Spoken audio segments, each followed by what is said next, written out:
Bonjour à toutes et tous, c'est Paul Dame pour vous présenter un nouveau sabbat en sucette. Et aujourd'hui, même si c'est évident, je voudrais venir sur le cas du sang. C'est assez bizarrement dit, mais le sang est un liquide certes, mais aussi le seul tissu liquide du corps. Bon bah ça, c'est évident. Il est composé de globules blancs, de globules rouges, de thrombocytes, de plasma qui eux-mêmes peuvent être subdivisés en divers éléments. Mais pour l'instant, nous allons venir sur le cas du plasma sanguin. Donc le plasma sanguin, c'est quoi? C'est un liquide dans lequel il y a euh, les différentes cellules telles que les globules rouges, les globules blancs, les thrombocytes, ainsi que divers éléments, des gaz, ainsi que des molécules qui sont indispensables au corps, mais des molécules solides qui sont dissoutes ou enfin bref. Dans tous les cas de figure, ce qui serait intéressant, à mon avis, c'est de faire donc un prélèvement sur des cobayes de différentes catégories, telles que par exemple des rats de laboratoire. On va encore mettre en mal la jante animale alors qu'ils n'ont rien fait. On peut prélever sur des poissons, bien que le terme poisson, comme vous le savez, est un terme imparfait, contenant par exemple les chondrichthyens, les osteichthyens et d'autres êtres vivants qui ne sont en aucun cas des êtres que l'on pourrait qualifier en d'autres cas de poissons. Le dipneust par exemple, pour ceux qui connaissent l'animal en question, n'est en aucun cas un poisson. Enfin bref, là c'est un peu compliqué et je ne vais pas m'étaler sur le sujet. Donc on peut faire des prélèvements de sang et peut les centrifuger sans les mélanger naturellement afin d'en déterminer la partie liquide véritablement du sang. Et on pourra ensuite le filtrer sur des filtres de différentes formes de maillage. Je ne sais pas si c'était très clair, mais avec des mailles plus ou moins larges, permettant de déterminer par la suite si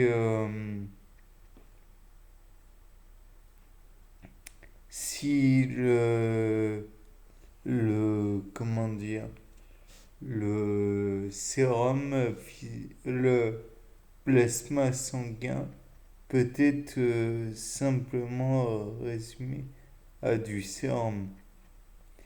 Donc là, je présume que l'on devrait éviter de faire ce raccourci un peu trop rapide, puisque même si lorsqu'on injecte des médicaments dans le corps, tels des corticoïdes, vous le saviez, vous saviez que j'allais en parler. On injecte du chlore de sodium en solution et donc afin de garder une fluidité sanguine à peu près normale. Il est vrai que si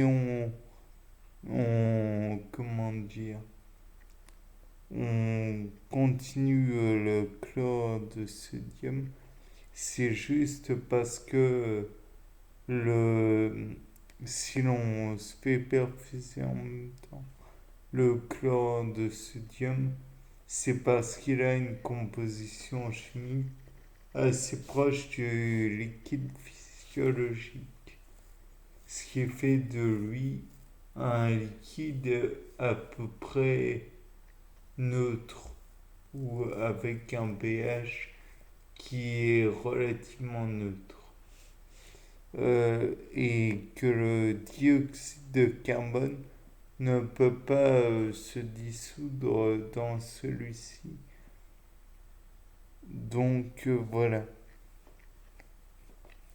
On pourrait essayer donc de voir si chimiquement il est à peu près identique à chez tous les animaux. Mais je pense que ce n'est pas le cas.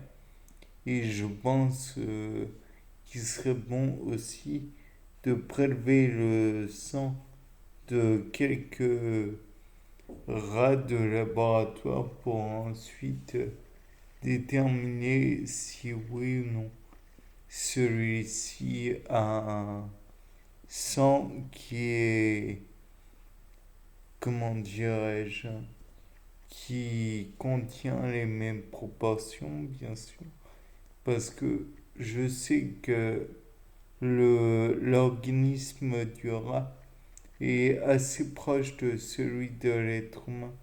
Néanmoins, il faut dire que le sang est un tissu un petit peu particulier, donc il a probablement ses particularités d'un être vivant à un autre. Peut-être que il est impossible de reproduire ce liquide sans ou de le transfuser d'un individu à un autre. D'ailleurs, c'est une certitude. Si l'on ne fait pas attention, le poison de l'un peut empoisonner une autre personne. Et il est important de voir les les différents éléments qu'il compose. Par la suite, je me suis dit une idée qui pourrait peut-être paraître farfelue. D'ailleurs, cela me paraît évident, c'est farfelu. Peut-être que les globules rouges pourraient être remplacés par des adipocytes que l'on aurait vidés de leur contenu graisseux et les remplacer par des, non pas des chloroplastes directement, la chlorophylle directement plutôt, mais plutôt une chlorophylle qui aurait été taillée entre guillemets, puisque si vous voyez comment dire, la molécule de chlorophylle et la molécule d'hématie, elles sont très proches, à part le comment dire, le cœur qui est dans le cas de la chlorophylle du magnésium et dans le cas de l'hémoglobine, du fer. Il y a aussi une partie une chaîne carbonée qui est présente chez la chlorophylle, qui ne l'est pas dans le cas de l'hémoglobine. Donc, il serait peut-être intéressant de pouvoir la couper, et ce avec des enzymes. De plus, pour le cas de, comment dire, de magnésium et du fer, on pourrait peut-être envisager de, comment dire, de substituer ou de prélever l'un pour mettre l'autre à la place.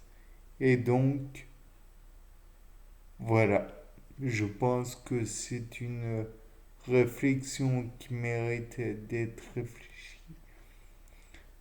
Par la suite, on pourrait peut-être les intégrer dans les adipocytes que l'on aurait prélevés à la personne, qui pourraient être donnés qui pourraient être vidés du contenu graisseux que l'on aurait remplacé par l'hémoglobine avec du liquide chlorure de sodium, comme je disais précédemment. On pourrait le réinjecter, ce qui pourrait être utile pour les personnes en manque de sang. C'est une possibilité, ce n'est qu'une théorie. Bien, c'était Paul Dame pour un nouveau Sapin 7. Au revoir.